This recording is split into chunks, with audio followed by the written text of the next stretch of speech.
Ladies and gentlemen, welcome to Metropolis Radio. Today, we are talking about the fact that Amazon's Lord of the Rings has decided to move out of New Zealand. Now, we're going to start off with looking over this Variety article here that titles New Zealand Reacts to the Shame of Losing Amazon's Lord of the Rings mega series. I know that this is a few days old, but I'm kind of glad that I waited a few days because some other big piece of news came out a couple of days ago that we're gonna get to a little later today. But without further ado, let's just get right into this Variety article here. Amazon Studios' decision to shift production of its untitled Lord of the Rings series from New Zealand to the UK has left the Kiwi production sector in shock. The country's film commission went into damage limitation mode after losing what is possibly the most expensive TV series of all time. Others blame ineffective government policies. Well, let's also be honest about why New Zealand is going into shock, because Lord of the Rings is probably the most famous thing that has ever been shot there. If we're in terms of film and television, there was nothing bigger than Lord of the Rings that was ever filmed there. And if I'm not mistaken, I think the sets for the Shire are still standing. Filming of the first season started in April 2020 and ran for 18 months, including a hiatus enforced by the coronavirus. Filming wrapped on August 2nd. Season 1 post-production will now continue in New Zealand through June 2022, while pre-production on Season 2 will begin concurrently in the UK from early 2022. The first season will air on Amazon Prime Video from September 2022, and they don't give an end date. That's just a typo. Crew in New Zealand were informed just 20 minutes before the decision was announced on Friday morning local time, Thursday afternoon in the US, and we will dissect into that a little bit later today. So it starts here with a quote. It's a shame, and I feel for everyone who has put their hearts into this production. Season 2 was expected to begin later in 2022, so our role now is to work hard to keep the Kiwi screen sector employed, said David Strong, CEO of the New Zealand Film Commission.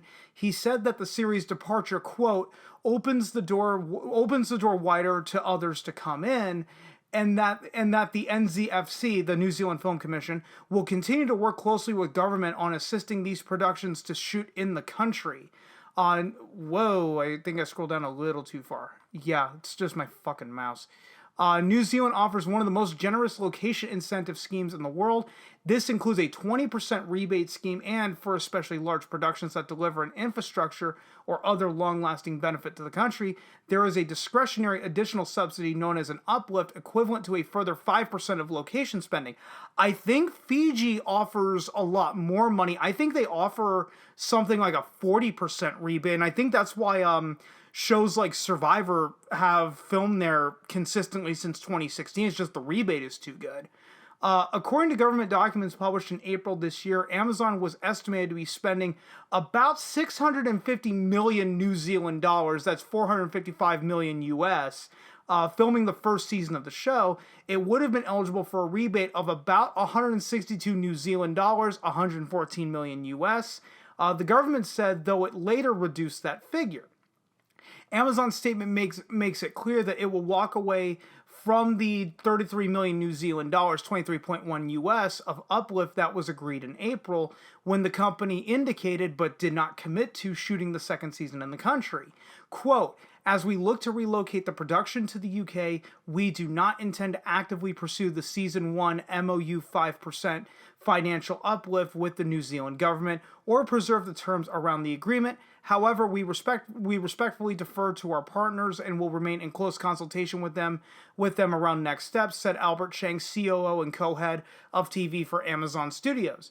The UK also offers substantial location incentives, 25% of qualifying film and high-end TV production expenditure, with 10% of that required to be spent in the UK, but it has the additional attraction of being the site where Amazon has based multiple other productions. And if I'm not mistaken, I know it's not an Amazon production, but The Witcher also shoots in the UK. The decision, quote, aligns with the studio's strategy of expanding its production footprint and investing in studio space across the UK, with many of the Amazon Studios' tentpole series and films already calling the UK home, according to an Amazon statement. Nevertheless, there have been recriminations in New Zealand, particularly over why the government did not secure a firm multi-season commitment from Amazon, especially when agreeing to the 5% bonus. Amazon has previously indicated that the series could run for 6 or 7 seasons. Some in New Zealand had assumed that they would all shoot in the country, which was previously the location for the New Line Cinema's Peter Jackson-directed Rings film trilogy and the related J.R.R. Tolkien adaptation The Hobbit, which The Hobbit was fucking terrible, let's be honest. The country is also home to multi-Oscar winning post-production digital effects firm Weta Digital and props maker Weta Workshop. Todd McClay, National Party spokesman on economic development spokesman. National Party spokesman on economic development spokesman. That's a fucking word salad for you. Blames Stuart Nash, economic and regional and development minister, who only months ago had hailed the production as securing work and local spending. Quote: Stuart Nash whoa, my frickin' mouse wheel. Okay, here we go. Yeah, quote, Stuart Nash has shown a lack of interest in negotiating with Amazon, despite the huge impact the production could have on our economy. Stuart Nash needs to be transparent with Kiwis about why he didn't even ask for future seasons of the show to be filmed in New Zealand, said McClay. The Amazon Studios' decision in no way reflects the capabilities of our local film industry or the talents of the people who work in it. This is a multinational company that has made a commercial choice, said Nash. He confirmed that he had been told of Amazon's decision only 1 day earlier. So not a whole lot of room for negotiation right there. Quote, we're an easy country to do business in, and New Zealanders have a reputation for being highly skilled, innovative, and creative. Our locations are legendary, and we have competitive incentives and infrastructure, said Nash. Quote, this, coupled with the government's management of the COVID-19 pandemic, positions us as an attractive partner for international productions. Some in the industry, however, have suggested that New Zealand's almost hermetic border closure policy in response to the coronavirus, known in some quarters as Fortress New Zealand, may have been a factor in Amazon's decision. It may also have caused other productions to turn away in favor of less restrictive locations, such as Australia or the UK. In March, New Zealand lost another Amazon series. The second season of The Wilds switched from New Zealand to Australia, which is now grappling with a new wave of COVID infections and lockdowns. Okay, I am gonna really mispronounce this name, so I apologize if you live there. On Thursday, the Jacinda Ardern government said that it may start to ease inbound travel restrictions and start allowing fully vaccinated travelers coming from countries deemed low risk from early next year. The Amazon decision may have long-term implications for New Zealand's tourism industry. The country has draped itself in Middle-earth legacy.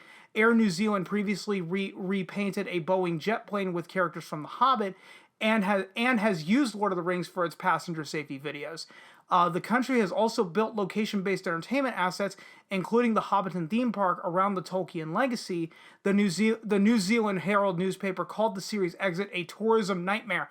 I don't think it's going to be that bad for New Zealand, because they still have that where, hey, the Peter Jackson movies were shot here, and the Peter Jackson movies have a very, very large fan base. So I don't think it's gonna hurt them as bad as they think. I think it's a lot of like doom. It's a lot of doom and gloomers right now in the New Zealand government. But here we go. The UK government was unsurprisingly quick to claim credit. Quote, delighted to hear that Amazon will be making their blockbuster second season of Lord of the Rings here in the UK, said Culture Secretary Oliver Dowden in a statement. Quote, with our strengths and talent, production, and the great environment created by UK government initiatives, included the creative tax reliefs and the film and TV restart scheme, it's clear that we are attracting the very best content makers in the world to our shores. Thousands of high-quality jobs all across the UK will be created and supported by the Lord of the Rings television series. So this is very exciting news as we build back better, end quote.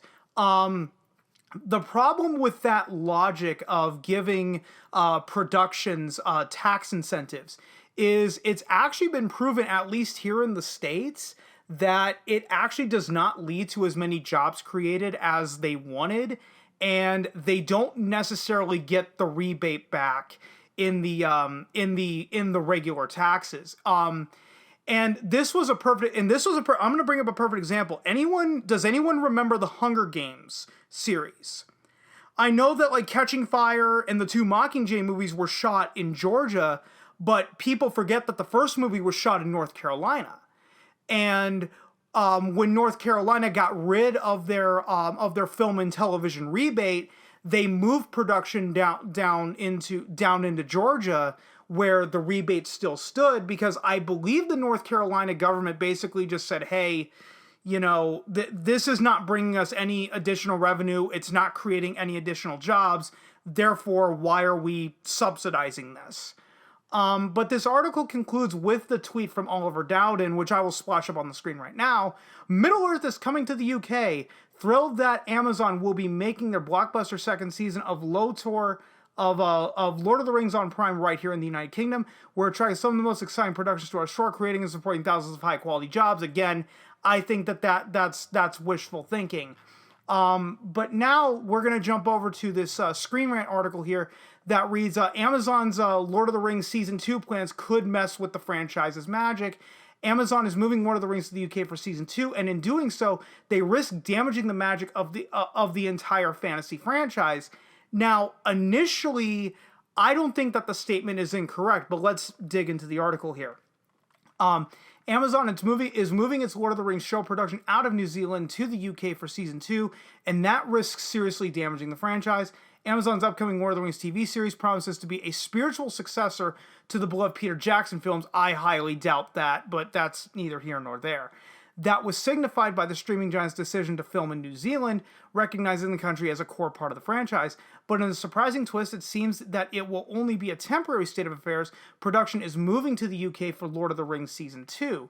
Amazon's decision is a severe blow to New Zealand's film and tourism industries, because the country has profited greatly from its association with Lord of the Rings, and it's also a tremendous coup for the UK, although the Tolkien estate has reportedly been pushing for the move for some time. In truth, it's been made because of business reasons. The UK offers attractive rebates for productions like Lord of the Rings, while the rebates offered by the New Zealand government have been politically controversial of late. Again, that doesn't shock me. There are also reports of New Zealand's coronavirus policies have played a part in Amazon's decision, because anytime a member of cast or crew left the country, they need to quarantine for 14 days upon their return, disrupting filming. But while Amazon's logic makes perfect sense from a business viewpoint, it's also a serious mistake. J.R.R. Tolkien may have been inspired... Whoa.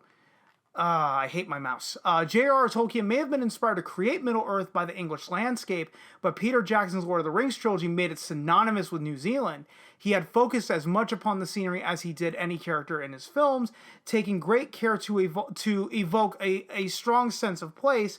Jackson was so concerned about authenticity that he even used footage from a New Zealand volcanic eruption when the ring was destroyed in Mount Doom. The New Zealand landscape is therefore a character in its own right in the Lord of the Rings films, and Season 1 of Amazon's TV series will bring that back by using the familiar settings. Location is not just an afterthought in film and TV production, especially with a show like Lord of the Rings, where sense of place is so important. The decision to move from New Zealand to the UK risks creating a sharp discontinuity between Amazon's Lord of the Rings Seasons 1 and 2, because the first season will inspire nostalgic memories of Jackson's films, while the second will not. And they're not entirely wrong when this claim gets made. It is true that the UK has many beautiful areas ranging. Okay, I'm gonna really mispronounce this name. Like the Pennines to the Lake District, from the Yorkshire Dales to the mountains of Snowdon. But they are far from interchangeable with the likes of Fiordland National Park. I know a lot of people are gonna be shocked that I can actually pronounce Yorkshire. It's not Yorkshire. No, it's Yorkshire. The decision has been made, and Amazon is moving to the UK. Amazon's reasons are completely understandable, but from a creative viewpoint, they are flawed and risk sabotaging what could be one of their biggest fantasy revivals. Hopefully, this won't damage the magic of Lord of the Rings too much. No, I think what's going to ultimately damage the magic of Lord of the Rings is the fact that they want to make it Game of Thrones and add in a bunch of sex. because conveniently they made that decision after Christopher Tolkien died, who was J.R.R. Tolkien's son, who was heading up the estate and was fighting Amazon on that front. But guys, I'm going to go ahead and end it right here because I think I've gone on for as long as I need to go. If you stuck around this long, thanks so much for doing so. And if you guys have been following me long enough, you know I am terrible at ending these videos. So I will just see you guys next time.